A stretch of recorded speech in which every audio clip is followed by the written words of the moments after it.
నా వెనకాల పలికే ప్రయత్నం చేయండి. అలా పలకటం వల్ల ఏమవుద్దంటే చదువు బాగా వస్తుంది. చిన్నప్పుడు మా అమ్మగారు చెబుతుండేది, చాలా కాలం ఆలు రాలేదట నాకు. ఆలు రాలేదని ఎందుకంటే టీచర్ గారు ఇంకిడికి చదువు చెప్పనని దాకా ఏడిపించానట.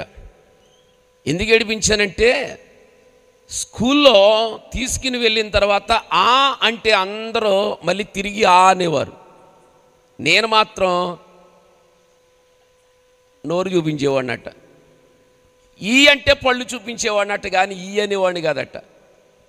చాలా కాలం తర్వాత మా అమ్మగారు చెబుతుండేవారు, అలాంటి వాడు ఇవాళ చక్కగా చదువుకుంటున్నాడని.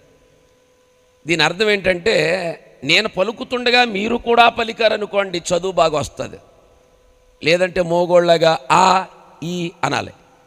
అలా కాకుండా నాతో సభలో ఉన్న వారందరూ నాతో మాట్లాడే ప్రయత్నం చేయండి. ఒక గంట సేపు మనం మాట్లాడుకుని ప్రభువుని కనపరుద్దాం. రైట్. చదివిన వేద భాగంలో ఇదిగో ఆయన మేఘారూఢుడై వచ్చుచున్నాడు. చాలా జాగ్రత్తగా వినండి.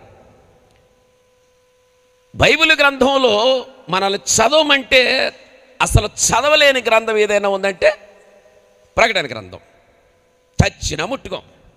ఎందుకంటే కీర్తన చదవమంటే చదువుతాం, సామెతలు చదవమంటే చదువుతాం, అంతకు లేదు. ఏడుస్తూ చదవమంటే విలాపవాక్యాలన్నా చదువుతాం, కానీ ప్రకటన గ్రంథం జోలికి వెళ్ళాం. నన్ను ఈ మాట చెప్పనివ్వండి, ఎప్పుడైనా మీరు బైబిల్ గ్రంథాన్ని చదివితే ప్రకటన గ్రంథం తీసుకోండి. ఎందుకంటే మిగిలిన గ్రంథాలు అధ్యాయాలు చదివితేనే కానీ ప్రసంగం తయారవదు. కానీ ప్రకటన గ్రంథములో ఏ వచన భాగాన్ని పట్టుకున్నా ప్రసంగం వస్తుంది. అలాగా నేను చదువుతుండగా నాకు దొరికిన వాక్య భాగం ఏమిటంటే, ఆయన మేఘారూఢుడై వచ్చుచున్నాడు అనే విషయంలో ఈ ప్రకటన గ్రంథం రాసిన వారు ఎవరంటే యోహాను గారు. కళ్ళు మూసుకుని చెప్పే మాట. ఏ యోహాను గారు? బైబిల్ గ్రంథములో 5 యోహానులు ఉన్నారు. అందుకే మా అమ్మగారు అంటూ ఉండేవారు, పెద్దోడా అడ్రస్ లేకుండా మీ అడ్రస్ వెళ్ళకూడదు అనేది. ఏమన్నాను? నాతో పలకమన్నాను. అందుకే ఏమన్నాను? అడ్రస్ లేకుండా వాక్య భాగాన్ని చదివేటప్పుడు దాని అర్థం తెలియకుండా ముందుకు వెళ్ళకూడదు. ప్రకటన గ్రంథాన్ని యోహాను గారు రాశారు అని అనుకుంటాం. మరి ఏ యోహాను గారు రాశారో తెలియాలిగా. తెలియాలంటే ఎంతమంది యోహానులు బైబిల్ గ్రంథంలో కనిపిస్తారనే గ్రాహ్యము మనకు కలగాలిగా. అలా కలగడానికి 5 యోహానులు మీ ముందు నేను పెడతా. 1 బాప్తిసమిచ్చు యోహాను, 2 జబదయి కుమారుల యొక్క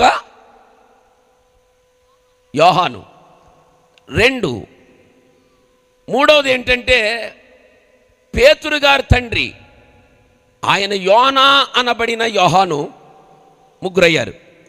4 మార్కు అను మారు పేరు కలిగిన యోహాను, 4 అయ్యారు.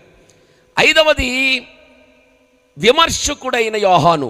ఇలాగా 5 యోహానులు బైబిల్ గ్రంథములో ఉంటే, మరి ఈ ప్రకటన గ్రంథాన్ని ఎవరు రాశారు? ఎవరు రాశారు అంటే ఖచ్చితంగా మనకు తెలియాలి.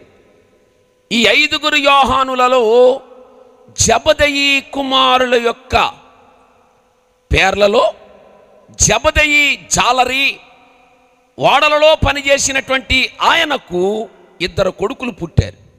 వాళ్ళే యాకోబు, యోహాను. వీళ్ళిద్దరిలో యోహానే జబదయి సలోమి కొడుకు. ఆ కొడుకు చక్కగా ఈ గ్రంథాన్ని రాయడానికి దేవుడు అవకాశం ఇచ్చాడు.